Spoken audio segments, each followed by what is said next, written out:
Hey guys, so I wanted to get myself all done up and ready and all this stuff, and I'm just busy this week. I have a death and other things that I have to attend to. So if I didn't do this now, looking like this, I was not going to be able to do this. So let's talk about A is for answers. A is for answers. Now I have all my notes here, so there's a lot to talk about. And I was rewatching Unbridled last night, the episode before. And let me take my hair out of this because this is just distracting me. And I found clues as well, so I'll talk about that in here.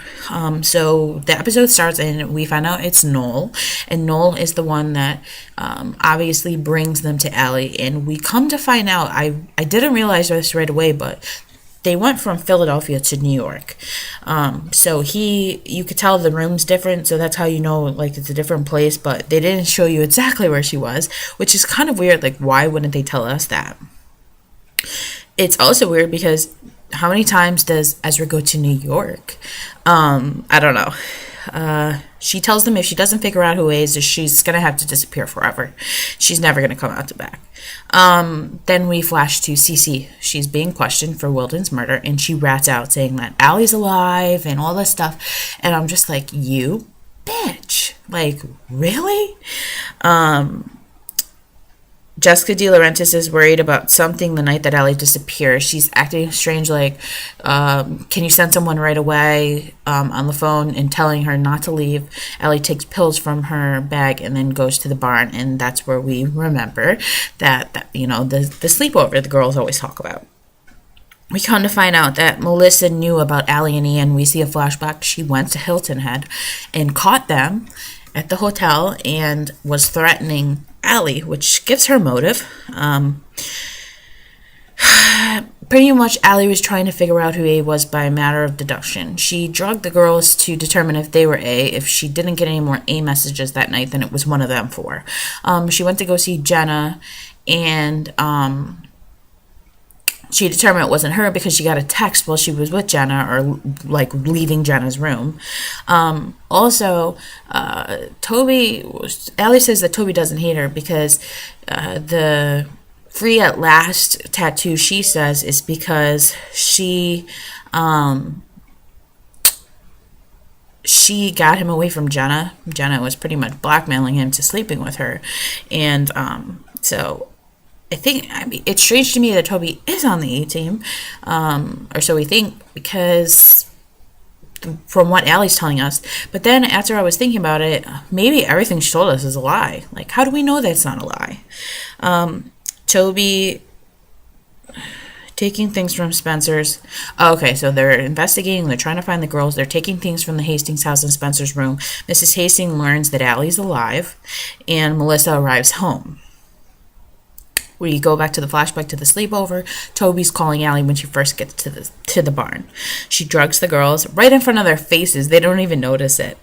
Toby's happy about Juvie got him away from Jenna. He has an A. That's what Allie says. Ezra picks up Allie, then she goes out. Ezra comes, and it's so crazy to me. He was right there. And he says, you lied to me. You're not going anywhere. We come to find out, he finds out about her age. She says, well, we didn't sleep together, so what does it matter? So we find out they didn't have a sexual relationship. Thank God. And Ezra pretty much breaks up with her.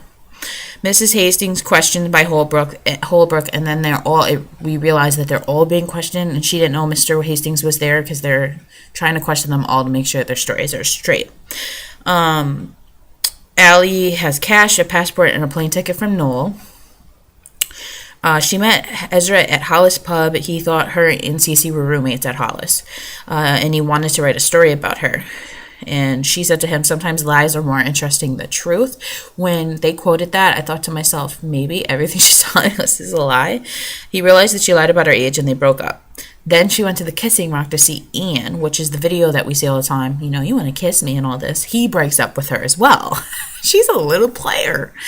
He wants to break up to her. She wants to blackmail him with the videos that she took from his computer the night at the Hilton Head when he was talking to Melissa and they were arguing outside the hotel room. She took all the videos off of Ian's computer. As we're still looking for her, she said, She went back to the barn after that, and then she ran into Spencer. That's when she found out that Spencer was using speed, and it was their secret. And come to find out, like, she goes to attack her with a shovel, and she doesn't. She stops her. And that's when she realized she's drugged, and she doesn't seem angry at Spencer. Peter asked Mrs. De Laurentiis at the police precinct that if they still have an understanding. And I'm like, what do they have an understanding about? And a part of me is starting to think that, maybe it was Jason because, Jason's his kid too. Or maybe it's Melissa. So, let's see. They know I did everything I could to protect her. I don't remember what that part is. I just typed it. Allie wants to break Ian and Melissa up. And this is the Spencer thing. This conversation is over. Don't you walk away from me, Spencer, she says. And Spencer comes at her with a shovel and slips on a pill bottle. And that's when she finds out she's using speed. Allie went to see Byron Montgomery after that to blackmail him, but she never thought he was A, which I don't know, I always thought he was.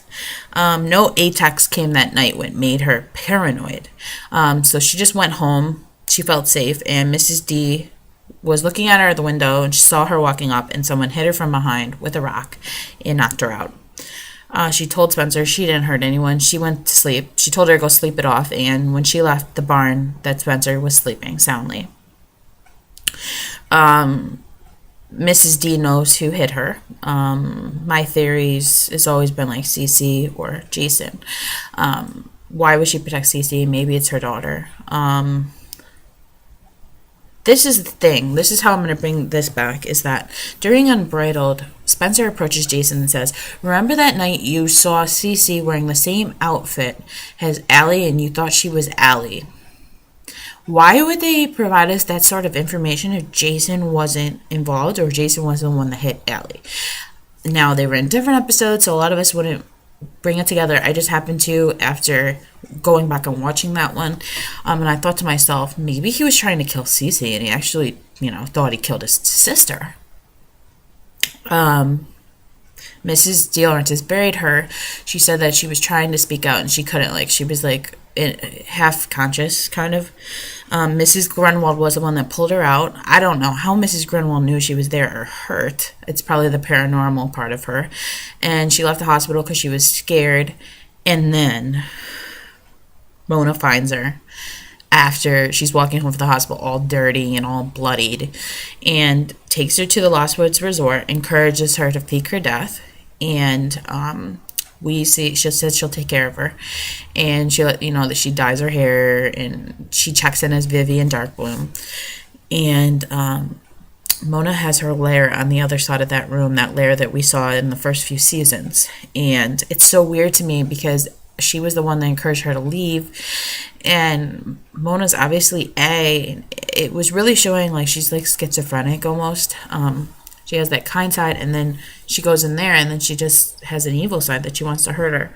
But they aren't connected in her mind. Literally two people. Allie gives Mona image advice, and that's how we find out that how she turns not from nerdy to, the beauty we know. Mona wanted Allie to disappear. And then we see Allison's keychain that A is used and just screwed with the girls. She left it, and Mona most likely took that. We found out Spencer didn't kill the girl. Melissa said to her dad, and she tells her dad something like a big secret that we don't realize. So my theory is maybe Ian did it, and then he realizes I don't know, Ian, Melissa, Jason, something. Allie was the one that pushed Ian off the bell tower, which is my guess. And he wasn't dead when he fell. So I guess I'm more than certain they're going to tell us he's alive and he's still been involved in this stuff. A shows up, Ezra shows up, and then A shows up, which is kind of suspicious. And pretty much he fights, and A gets away, jumps over a ledge, and when he jumps over the ledge to the next ledge, you hear a girl grunt. You don't hear a guy whoa. You hear ugh, a girl. And I was maybe it's a girl there and we think it's a guy, because Paige has a boy frame, And then Ezra got shot, and A gets away, and then we see someone that looks like Mrs. De Laurentiis being buried. Or is it Miss D, or does she have a twin, or what is it? And they've been making us think that Mrs. D is A, and then of course she's not. That's why you never listen to anything that they tell us. But I want you guys to notice that in between the Ezra, going into a coma almost, probably, he's not dead. If you see in those things that they said, is Ezra alive? The red says is alive. So he's alive. He's coming back. Don't think he's dead. Mrs. De Laurentiis is dead, or her twin, or whatever. But honestly, a part of me, or maybe she's not, because Ellie told me that it looks like it was the outfit that she was wearing that night. So maybe the person that really was killed was the twin, Mrs. De Laurentiis' twin, and maybe that's who she was freaked out that was coming, and she said someone has to come right now because maybe she thought her sister was going to come for her, and she's dead, and she's the one that was in the grave. That could be what happened. But what I was getting at is in between that, you see Ezra, there's a black screen. And then we go to that scene. And a black screen typically in film means a timeline change. So it doesn't mean that that scene and the next scene occurred right after each other. It just means it's a different time. So I just want everyone to realize that it might not be that night, that might have been showing us who was killed and put in the grave. So it may not be, if it wasn't in the present day, then it's obviously Miss D has a twin. If it wasn't in the present day, Mrs. De Laurentiis is dead. That's just my theory. So what didn't we find out? We didn't. Now, who do we think is dead? Now, honestly, Melissa's back all of a sudden. Wouldn't you think Ren would come with her? So, Ren. The thing pissed me off is, Ezra, why the F couldn't you just yell out who the fuck it was? Sorry. But, really? Come on. So, that pissed me off. And it made me suspicious of Ezra, because wouldn't you just think he would be like, Ren, I know it's you. Or, Jason, you jackass. You know what I mean? Or, Paige, you dumb bitch. And that's what ticked me off. We got a lot of answers. I thought it was very fascinating for us to... Now, they didn't show Toby's scene. Everyone's saying that she saw Toby, but I think we just saw that she got a call from him. Honestly, it was nice to see it from Allie's view, even if maybe it is lies, to see the chronological order of things, because we've been given things and we haven't known how to put the puzzle together. So at least we have that puzzle to kind of use as background, if we believe her. I think at this point we have to. So I don't know. So our questions are this. This is what we're left with. Did Cece kill Wilden? If not, who did? Is Ian alive? Is Mona still A? She says she's not, but do we believe her? My other theory for who that kid was Mike, and Aria Montgomery's brother. Mike is dark, and this is the thing. Mona told Emily that she just dated Mike because she wanted to get close to Aria. I think that's BS. I think that Mike has been dark since the beginning. I think he was breaking into homes at the beginning of the series to steal things to use for the A-team against the girls. I feel like Mike is dark. I'm telling you. It makes sense. He has anger issues. He disappears.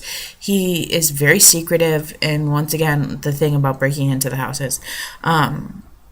So that's my theory. I guess we need to find out who killed that girl last night and who it is, or that night, and who it is. What's the Hastings secret? What was their understanding? Is Ezra alive, which I'm sure he is? Is Mrs. De Laurentiis dead?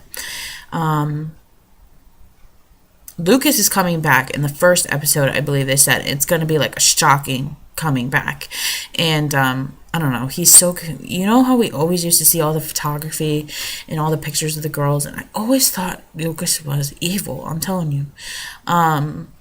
So those are just some of the many questions we have. There's zillions more. If you have even more, just add them below. And I'm going to start a running thing in between this. June 10th is the premiere, my birthday. So from now into June 10th, I'm going to be doing videos and trying to come up with some sort of ideas to keep up some Pretty Little Liars videos. But we can kind of work together as a team and try to come up with some theories and some ideas and help each other out. I like that I put all this out there and then you guys give me feedback below and say, well, this happened this time and this happened this time, so that doesn't work. Or maybe you're right because this. You guys give me backup and I love that. So thank you so much for watching and interacting with me, and I appreciate it. And I will see you guys soon.